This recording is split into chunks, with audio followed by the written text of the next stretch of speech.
The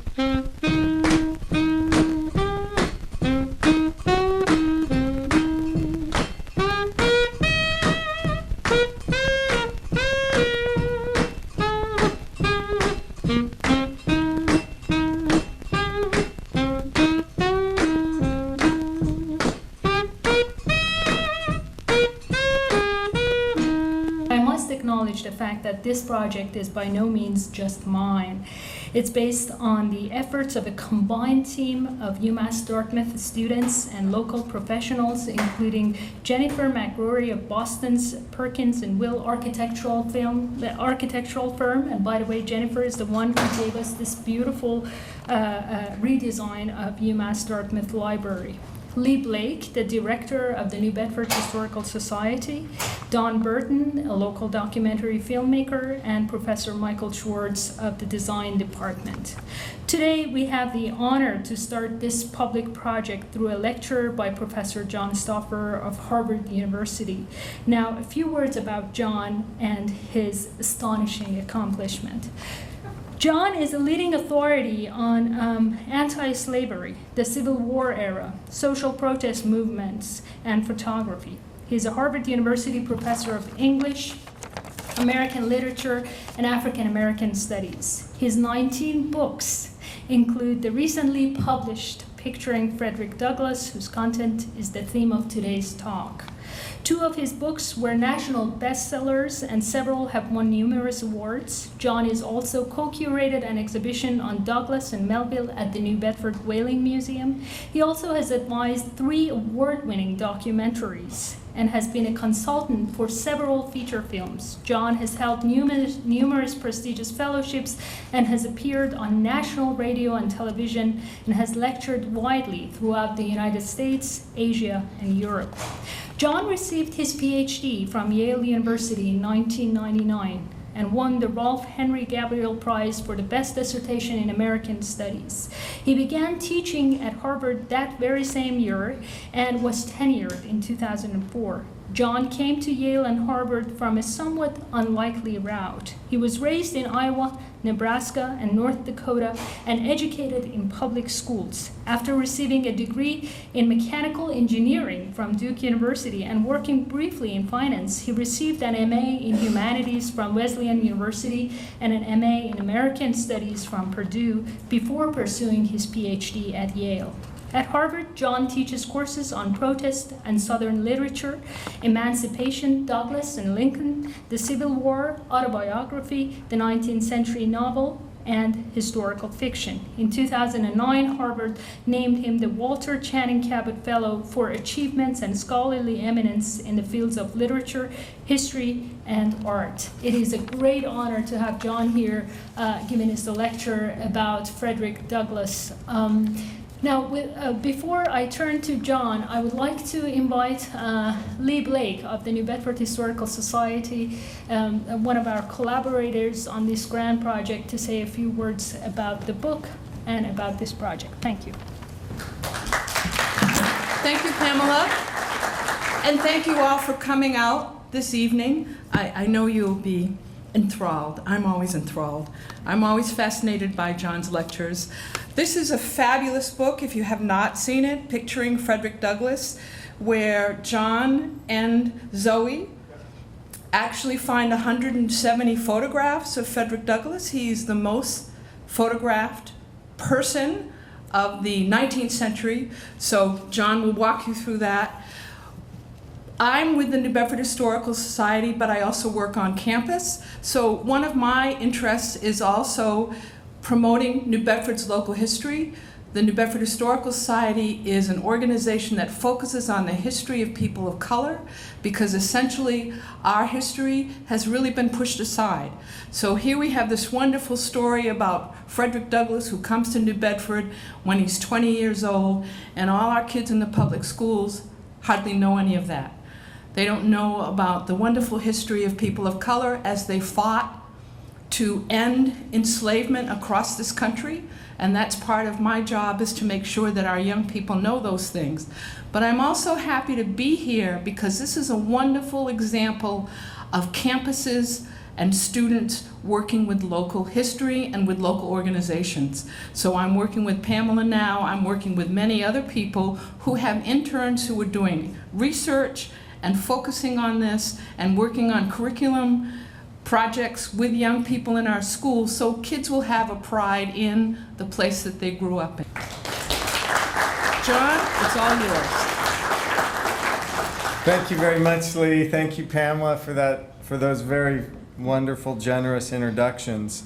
I'll talk for about 45 minutes and then open it up to questions and show a lot of images during the 45-minute talk. You should take one of Lee Blake's walking tours, take one of her courses, read some of Frederick Douglass. I'll summarize a bit of his life and accomplishments outside of photography today, and just start with the fact that one of the reasons I think you should read him is I've said this in print. I think Frederick Douglass is among the greatest, if not the greatest, nonfiction writer in certainly the United States and in the English language. He's stunning, and I teach him every year. I have never had a student who had previously not been familiar with Douglass who comes away astounded at how good a writer he is. Douglass, for those of you who know him, was the preeminent African American in the 19th century. He was, in his day, considered one of the greatest writers, perhaps the greatest orator. In fact, he could command a higher speaking fee than any other peer. First, what's the evidence for this? I need to tell you, because we had to add up all the other competitors. Douglass is one. In the book, we found 160 separate photographs rather than copies of the same negative. And we've actually, since the book came out in November of last year, we've discovered 11 new separate photographs. So he's now at 171 and counting. Second is George Custer, the boy general of the Civil War, who was nothing if not a shameless self-promoter. He comes in with 155.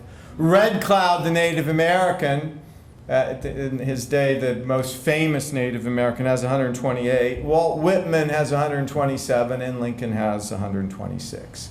Now, I'll say U.S. Grant is a contender, but no one has analyzed, done research, or added up the Grant archive.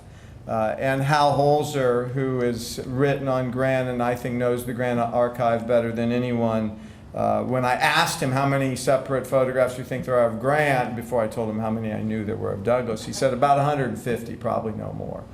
So that's the evidence. And given Douglass's significance as a politician, as someone who devotes his life to ending slavery, racism, and trying to achieve civil rights and human rights, equality before the law, socially, politically, legally, in every way, why would he devote so much time and energy to an art form, photography? Why would he write about it? He wrote more extensively on photography as well. He wrote 4 separate essays.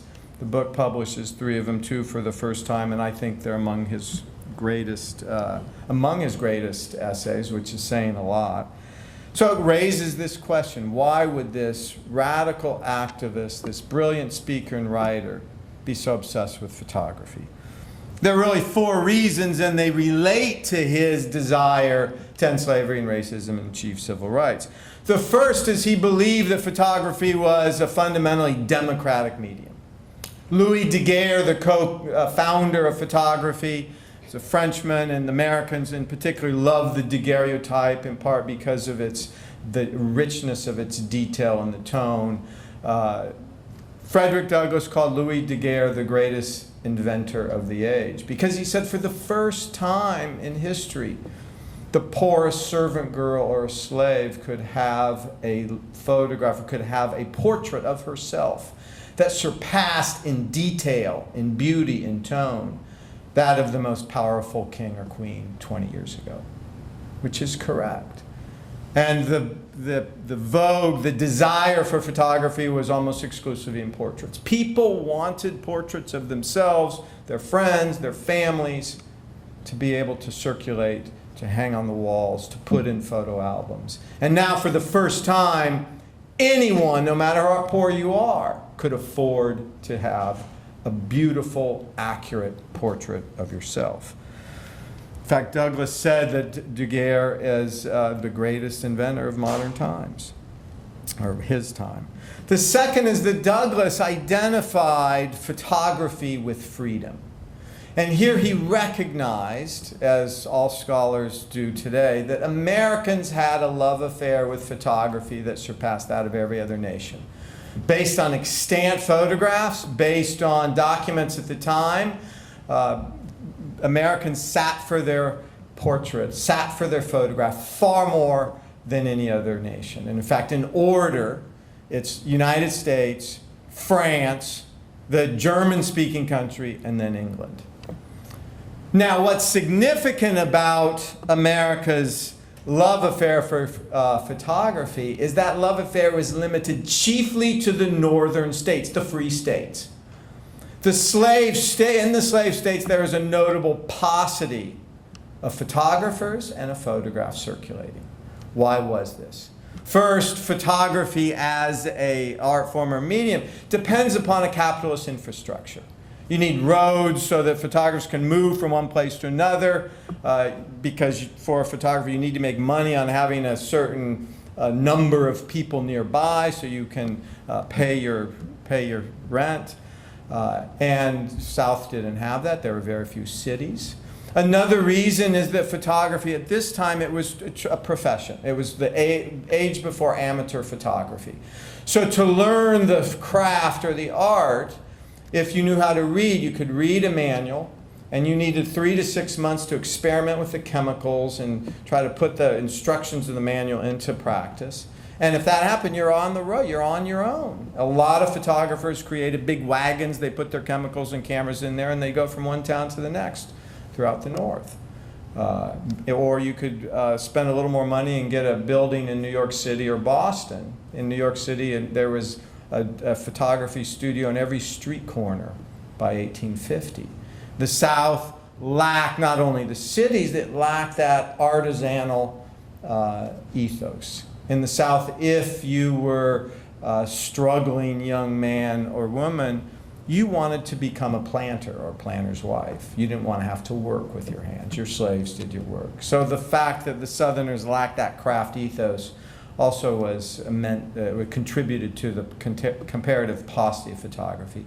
And the final reason for the lack of photographs circulating in the South is that Southerners vigorously censored, suppressed any criticism of white supremacy and slavery.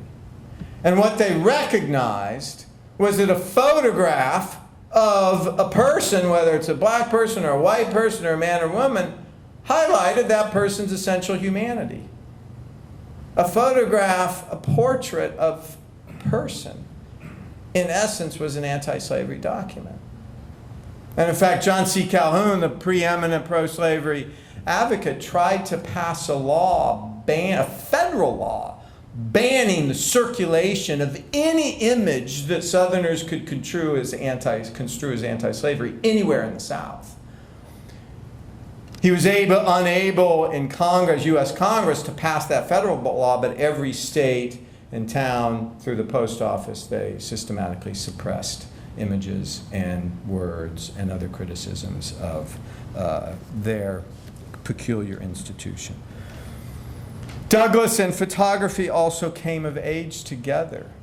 Douglass escapes from slavery in 1838, moves to New Bedford, works in New Bedford from 38 until 41, and he then goes to Nantucket for it's really his first vacation, and he attends a national abolition convention in Nantucket sponsored by the American Anti-Slavery Society. He had been preaching in New Bedford. He had been part of an abolitionist community in New Bedford, and he was renowned in New Bedford for being a good speaker. And William Lloyd Garrison and other leaders of the American Anti-Slavery Society heard him speak and offered him a full-time job as a paid lecturer, in which he would travel around the North converting multitudes to the cause of anti-slavery or abolition.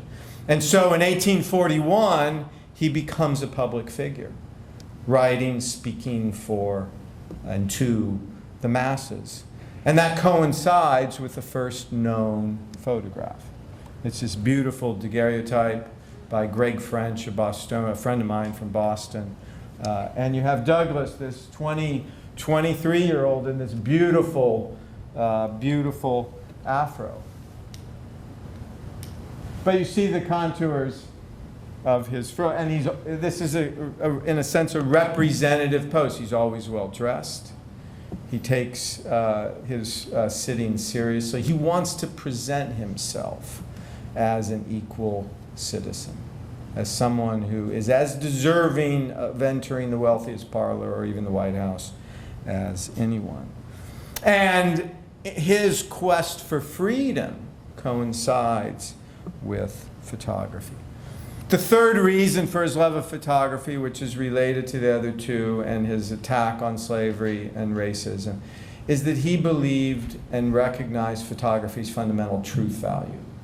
Unlike all other forms of representation, he and almost all of his counterparts in the 19th century believed that a photograph was an accurate representation of that person.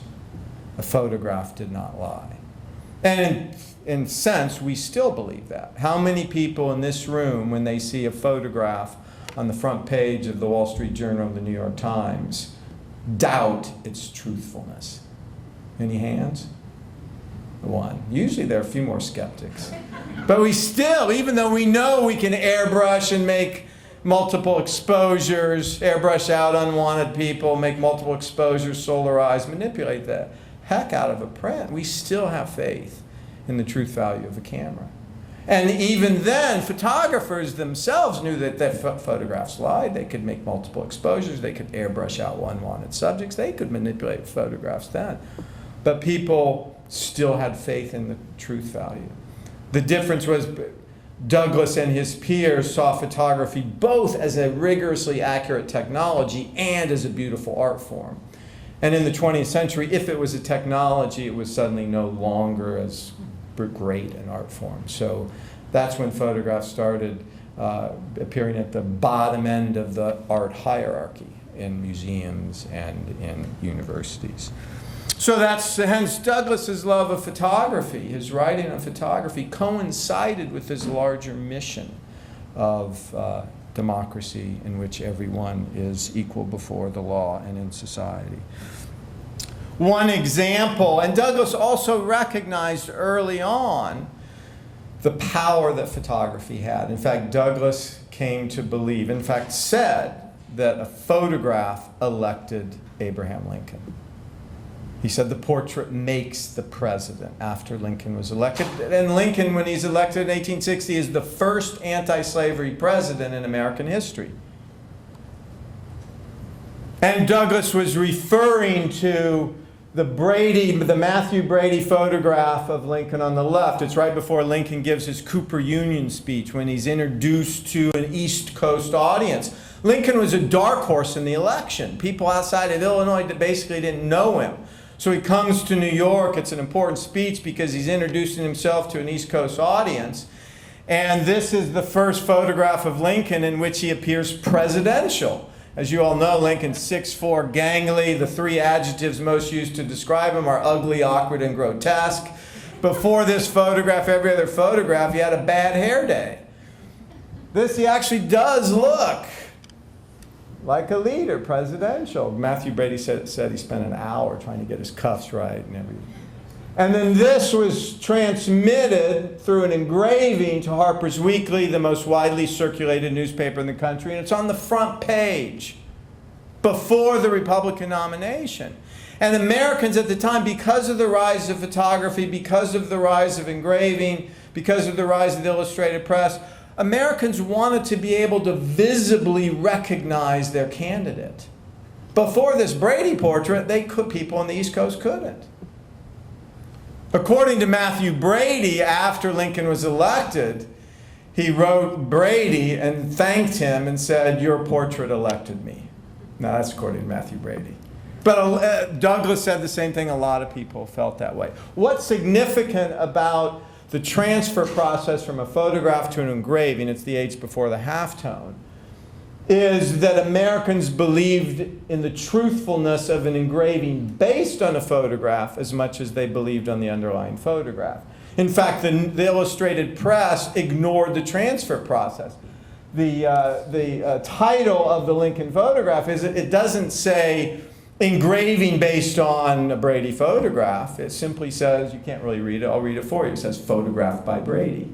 They treat it as a photograph. And that's one of the things that fueled Douglass's writings on photography. There's a campaign button that is widely circulated of the Brady photograph in the 1860 election. This image, this Brady image, becomes ubiquitous. Here's Douglas, half-plate daguerreotype in 1852, and this becomes really his signature style, even more so than the earliest one. He stares defiantly into the camera lens.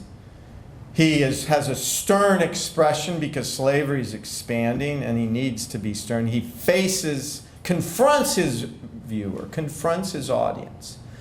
One convert who saw this photograph, heard him speak, and was converted to the cause of anti-slavery society, I think wonderfully captured Douglass's look. She said he looks majestic in his wrath. And it's the perfect pose for this radical activist.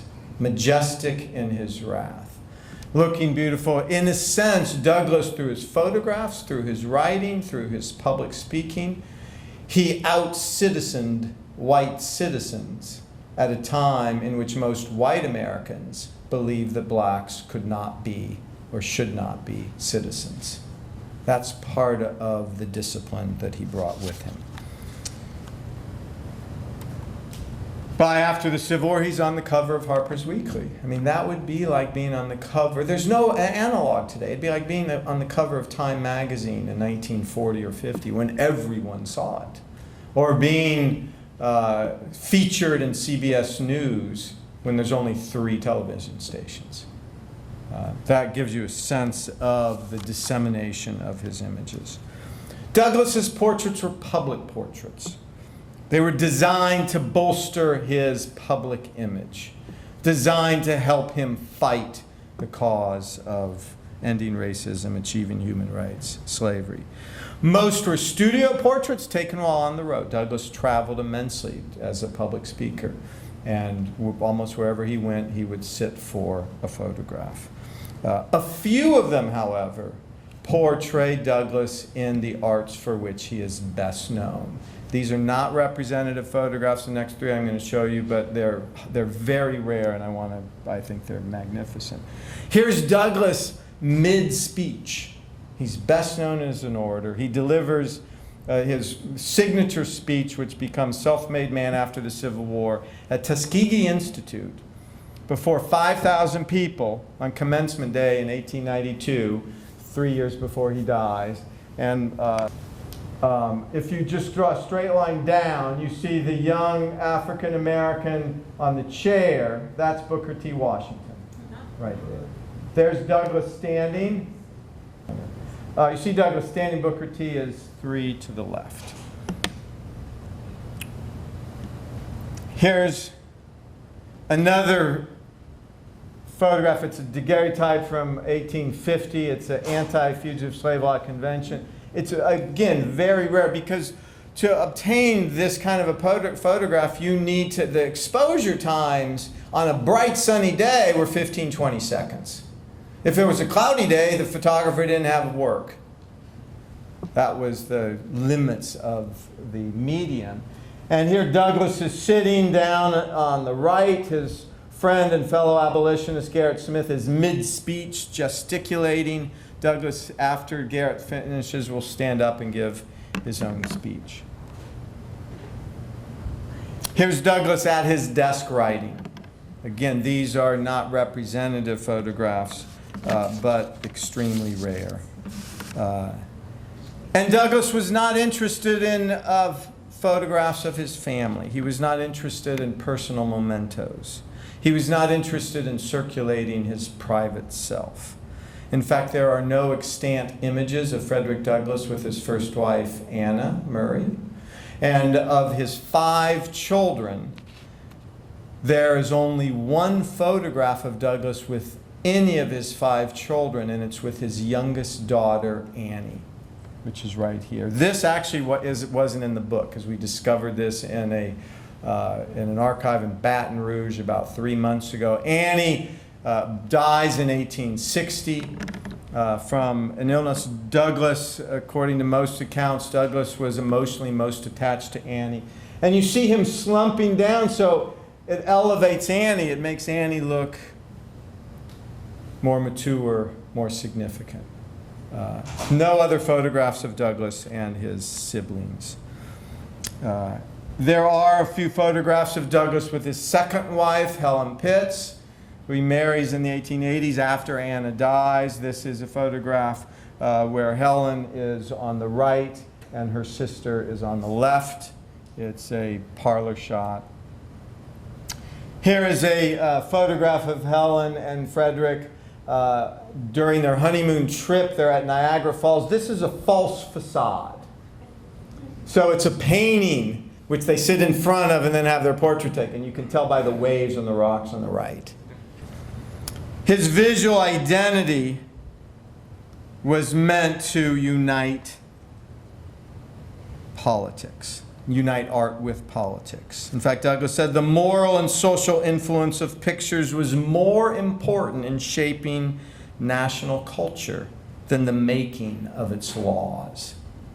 Circulating a photograph is more important than changing the laws in transforming society. That's a profound statement that captures his belief in photography in the ways I mentioned.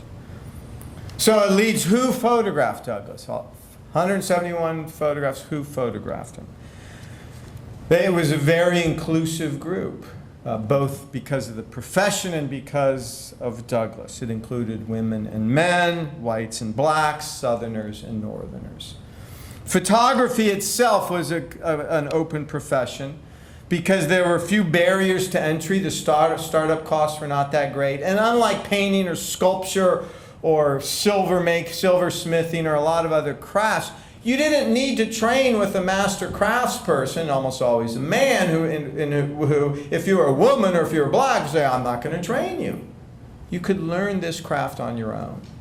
There are thousands of women in the first 5 decades, perhaps more, but we know there are at least thousands, close to 10,000, maybe more, female photographers. And there are some of the preeminent photographers were African American photographers. So here's some examples.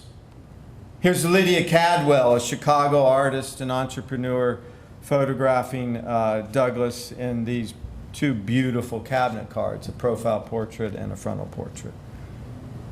Here's Cornelius Batty in 1893, an African-American photographer who then becomes a teacher, an instructor of photography at Booker T. Washington's Tuskegee Institute. Washington and Tuskegee also recognized the importance of photography for African Americans. This is Phineas Headley and James Reed from New Bedford. They're an interracial partnership, and they photographed Frederick and his grandson Joseph.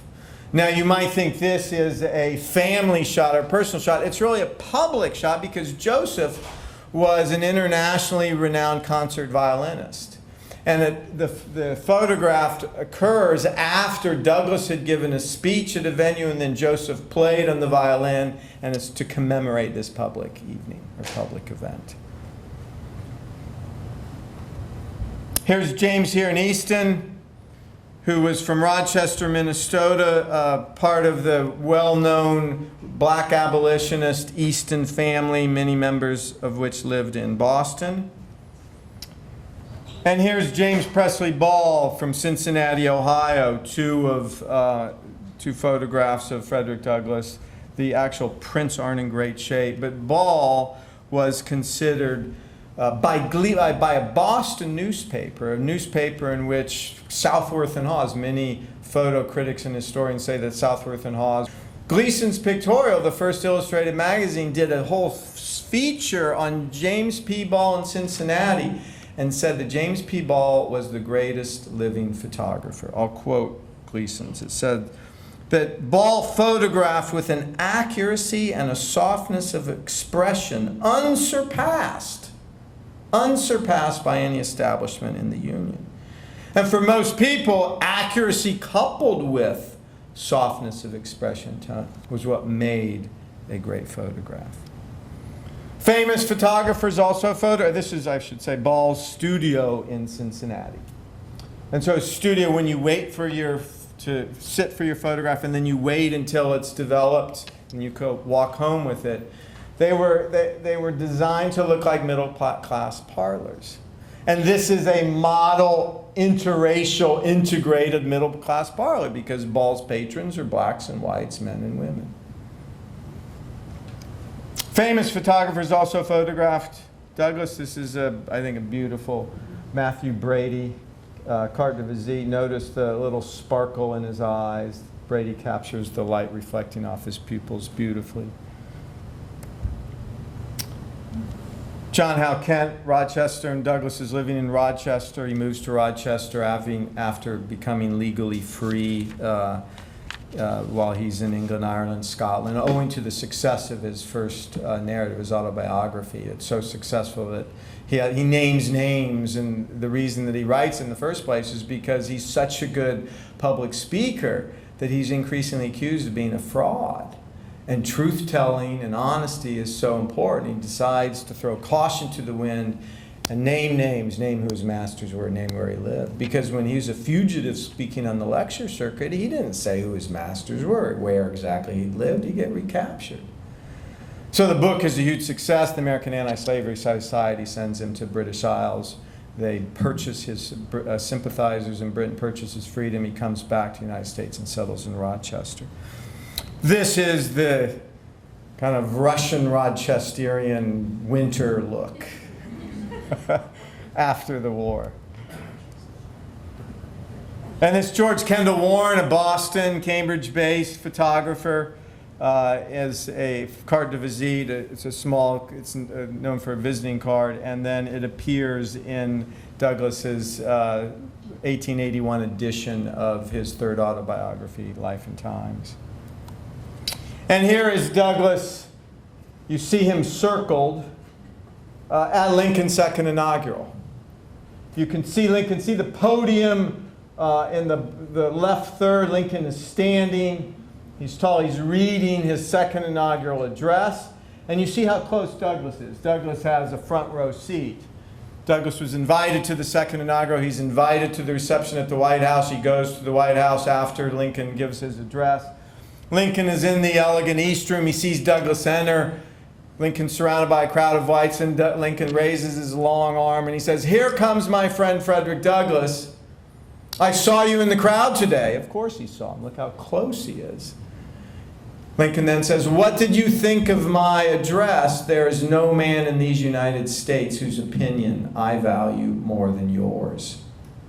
And Douglass responded, "Mr. Lincoln, that was a sacred effort." This is a remarkable, I think, image.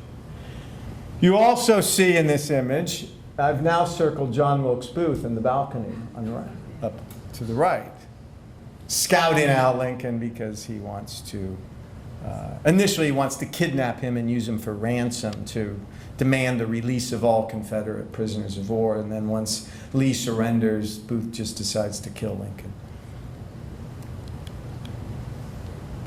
Douglass saw his role in portraiture not as an objectified subject, but as an artist or performer. In fact, I see him as, I call his relationship with the photographer and the camera part of a pas de trois, or dance for three, so to speak. Because given the exposure times, it required a subject who was really invested in obtaining the best look possible. Douglass says that the photographic process was difficult. He calls it one of stern serenity. And he said it was all too common to produce, quote, something statue-like in subjects, which he wanted to avoid. So he confronted the challenge much as a dancer did, hens I use the term pas de trois. He performs for the photographer. staying still during the exposure, appreciating the crucial role of timing, lighting, and set design. And we think he developed his own aesthetic. Most of his portraits are closely cropped. There are few backdrops, a few props at a time in which props and backdrops and scenes in the background were common. Such objects detracted from his solemn, dignified persona of a black man demanding citizenship and equality. And when he did use a prop, it was significant.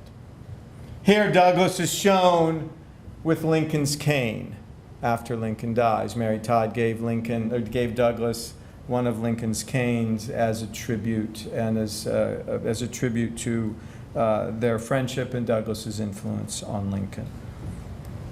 Here's Douglass, a beautiful carte de visite by Ives and Andrews. Douglass is sitting at a table with a book to highlight his role as a public intellectual. And here's Douglass as an older man sitting in a chair with the arms carved like lions, which captured his own leonine mythology. He, at the time, lived in this large home that looked down on the Capitol. It's now the National Park Service Douglass home. If you haven't gone, you should. And he was widely referred to as the Lion of Anacostia. So he's holding the arm of a lion carved, or the lion carved arm of a chair. Photographers loved working with him. In fact, one friend said she owned, quote, more than 20 pictures of Douglass, separate pictures, and added that the photographers are running after him to sit for them. Every photographer wanted Douglass to sit for them. Douglass's portraits, like speeches and writings, continually evolved. So let me give you a sense of Douglass's own evolution. The first image, which I showed you, this is when exposure times are in the minutes. So it's understandable why he appears somewhat statue-like, as he later said, which was common.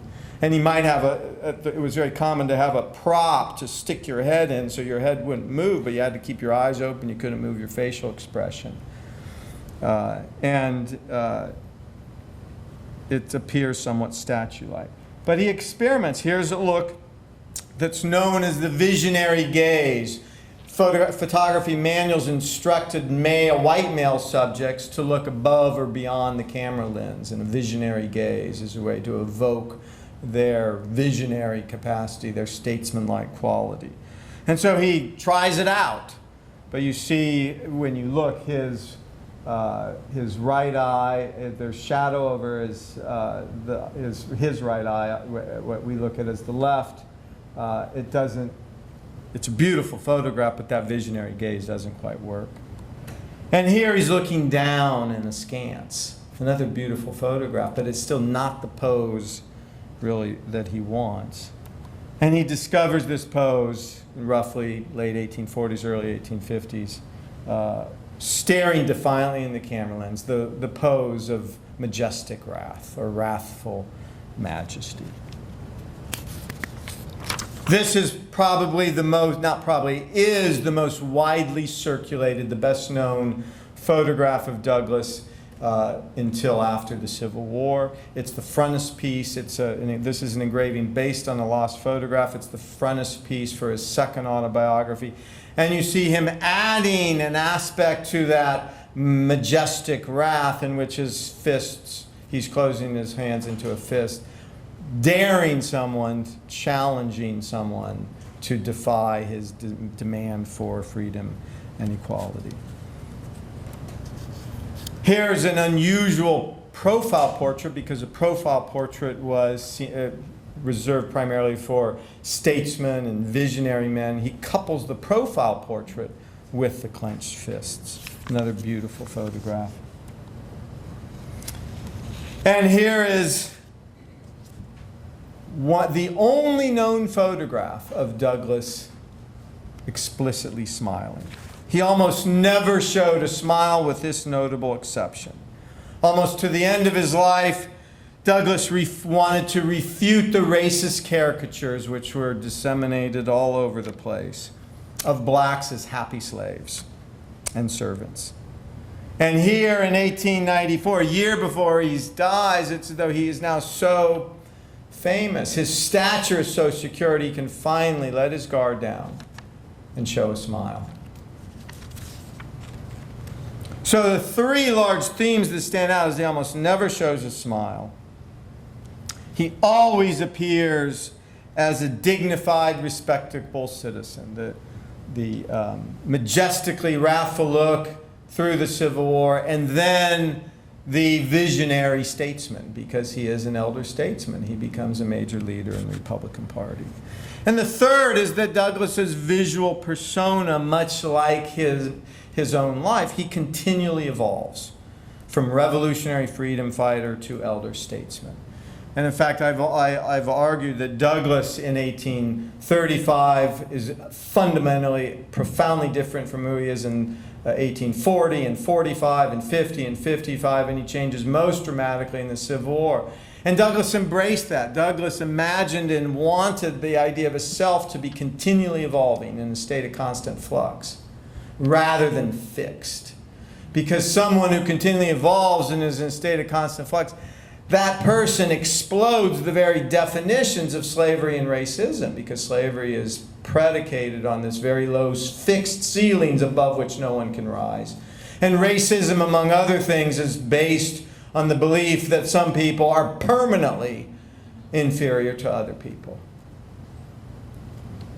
Douglass also was considered one of the, if not the preeminent self-made man, and self-making for Douglass. Douglass also championed self-making for women. Also, he conceived of that as someone who continually evolves. And it wasn't about getting rich. The true self-made man or woman for Douglass was a reformer. As you improve yourself, as you continually evolve, you seek to improve and reform your society. You seek to eradicate the sins of your society, as Douglass said. Perhaps the most noticeable visual marker of Douglass's continued evolution can be seen in his facial hair. Now, 19th century men experimented with facial hair, but few did so as frequently as Douglass. Douglass tracked and often led prevailing fashions. In the 1840s, a clean-shaven look was most prevalent, writes Joan Severa, who has a book on dress for photography, and is the best book there is on understanding 19th century fashion for men and women. And then he grew chin whiskers. You can see his chin whiskers right here, just little whiskers on the chin.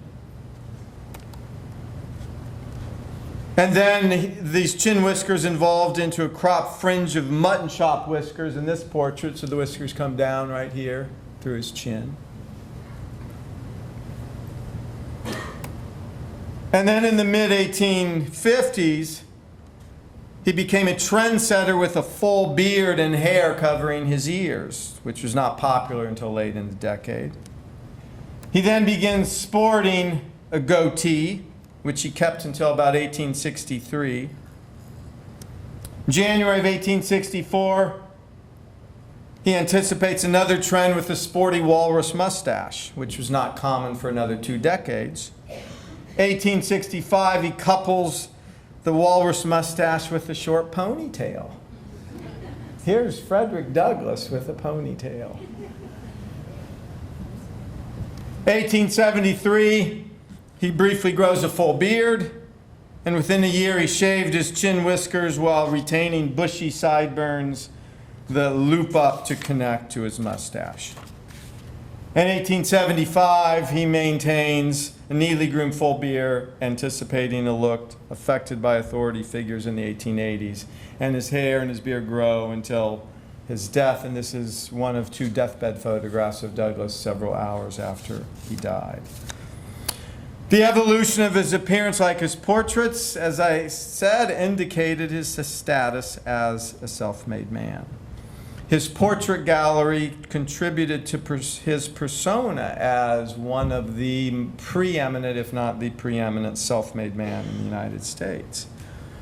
Now, after Douglass died, his portraits served a crucial, important visual legacy in the 20th century and beyond. It continued to inspire art and artists that could break down racial barriers. In a profound way, Douglass took advantage of the new technology of his day in much the same way that many activists are taking advantage of the new technology of our day, from Twitter and Facebook to cell phone photos and videos. So, for example, many African Americans, with the rise of Black Lives Matters, won't leave home without a camera because they want to make sure if they're accosted by the police, that camera will tell the truth. It begins with Frederick Douglass. It begins with Frederick Douglass and his emphasis on the camera's truth value. Its ability to capture the essential humanity in every person. Douglass's portraits inspired artists to create thousands of murals, sculptures, paintings, prints, drawings, and postage stamps and magazine covers after his death. His visual legacy protested lynching and segregation. It lobbied for civil rights, and it celebrated black power. It dignified the black body that white Americans have so often tried to destroy, as Ta-Nehisi Coates noted in his recent, in my view, wonderful book. So let me show you some of the legacy Douglass photographs. He's on the cover of Life magazine in 1968. This is at a time in which it's the height of the civil rights, but everyone saw this photograph. It's based on this 6-plate daguerreotype. Now, daguerreotype is a unique one-of-a-kind object, so it's the Life had to go into the archive, photograph it, and they put it on the cover. And this Life photograph then becomes the basis for Daniel Fichter's wonderful mural at the King Open School in Cambridge, a few blocks from where I live. And it's actually a magnificent mural. This is just a detail showing Douglass among a larger group of activists. This is Lloyd Lilly's sculpture of Frederick Douglass in Faneuil Hall. I'm showing you murals and statues and other legacy images, primarily in Massachusetts, because we're in Massachusetts. But if I were in Chicago, I would show you some just limited to Chicago. If I were in LA, I'd show you some just limited to LA. And you see that this sculpture is based on Douglass's frontispiece. Here's Deborah Browder and Heidi Short, Frederick Douglass in Roxbury, Mass., based on the right John White Hearn's cabinet card. Here's a U.S. postage stamp. Douglass had 2 postage stamps, one from 95, one in the 60s, based on carte de visite. And notice how the artist turns Douglass's finger from down to up. This is an anti-racism mural in Belfast, Northern Ireland, based on Matthew Brady's carte de visite. If any of you go to Belfast, it is the most visible image in Belfast. It's on a mural on a wall that stands high on a hill. You can't miss it in most places in Belfast. And a version, or a similar version, as most of you know, appears in New Bedford. It's a beautiful mural. It's worth spending time with, actually taking your family, friends, students, and doing a close reading of the mural. Labor history mural in 2001. Douglass helped launch one of the great battles in American history, a battle between racist stereotypes and dignified self-possession. Across 50 years of photographs, Douglass fought for the public image of African Americans as equal citizens. Across the next 120 years, in his visual afterlife, the photographs have fought on. Thank you.